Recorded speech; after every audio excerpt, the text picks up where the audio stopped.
To watch this topic in Hindi, skip the video to 3 minutes and 6 seconds. Hello everyone, welcome to another episode of Legal Update. The topic of discussion is Court clarifies jurisdiction versus maintainability. First, let us see why is it in the news.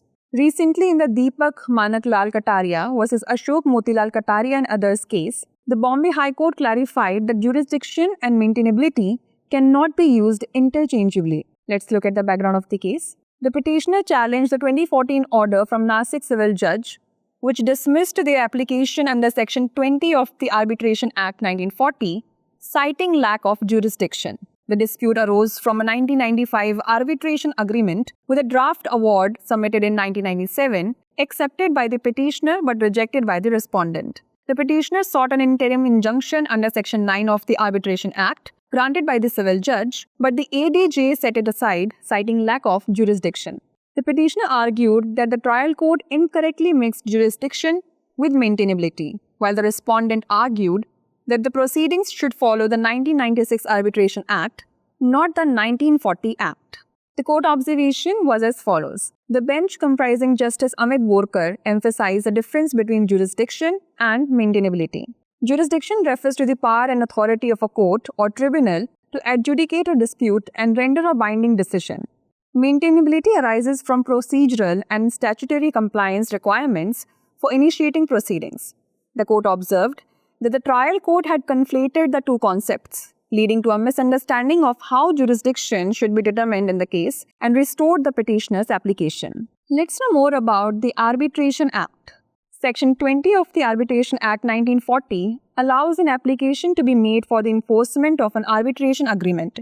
Section 85 of the Arbitration and Conciliation Act 1996 states that the provisions of the old Act apply to proceedings initiated before the commencement of the new Act.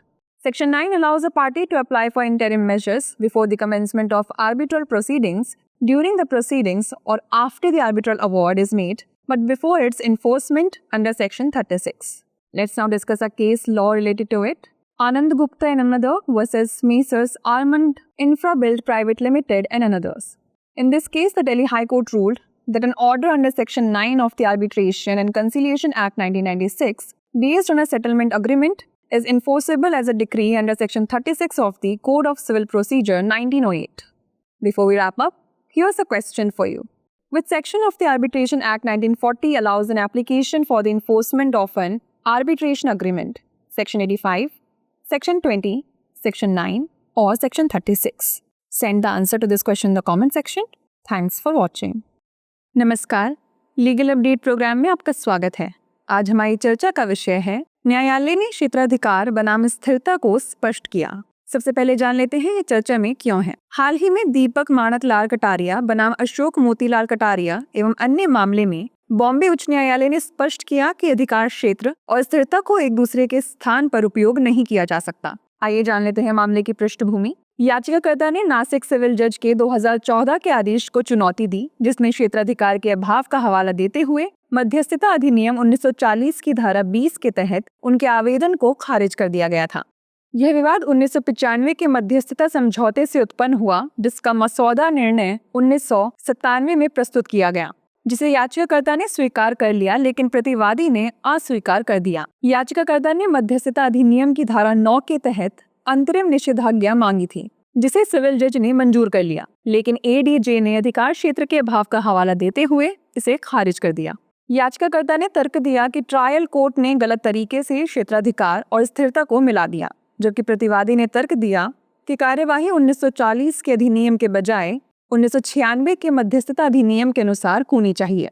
न्यायालय की टिप्पणी की बात करें तो न्यायमूर्ति अमित बोरकर की पीठ ने अधिकार क्षेत्र और स्थिरता के बीच अंतर पर जोर दिया। अधिकार क्षेत्र से तात्पर्य किसी विवाद का निपटारा करने और बाध्यकारी निर्णय देने के लिए न्यायालय या न्यायाधिकरण की शक्ति और अधिकार से है। कार्यवाही शुरू करने के लिए प्रक्रियात्मक और वैधानिक अनुपालन आवश्यकताओं से स्थिरता उत्पन्न होती है। न्यायालय ने पाया कि ट्रायल कोर्ट ने दोनों अवधारणाओं को एक कर दिया था, जिसके कारण मामले में अधिकार क्षेत्र का निर्धारण कैसे किया जाना चाहिए इस बारे में गलतफहमी पैदा हो गई और उसने याचिकाकर्ता के आवेदन को बहाल कर दिया। चलिए अब जान लेते हैं मध्यस्थता अधिनियम के बारे में।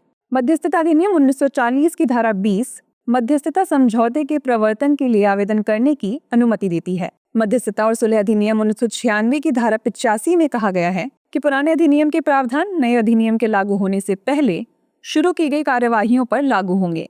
धारा 9 किसी पक्ष को मध्यस्थता कार्यवाही शुरू होने से पहले, कार्यवाही के दौरान या मध्यस्थता पुरस्कार दिए जाने के बाद धारा 36 के तहत इसके प्रवर्तन से पहले अंतरिम उपायों के लिए आवेदन करने की अनुमति देती है। आइए अब जान लेते हैं इससे संबंधित केस के बारे में। आनंद गुप्ता एवं अन्य बनाम messrs almond infra build private limited एवं अन्य।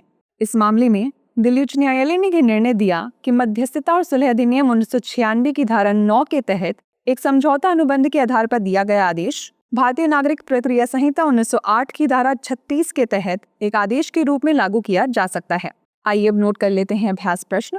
मध्यस्थता अधिनियम 1940 की कौन सी धारा मध्यस्थता समझौते के प्रवर्तन के लिए आवेदन की अनुमति देती है? धारा 85, धारा 20, धारा 9 या धारा 36? इसका उत्तर हमें कमेंट सेक्शन में जरूर भेजिएगा। ऐसी और वीडियोस देखने के लिए लाइक, शेयर और सब्सक्राइब करना ना भूलें। धन्यवाद।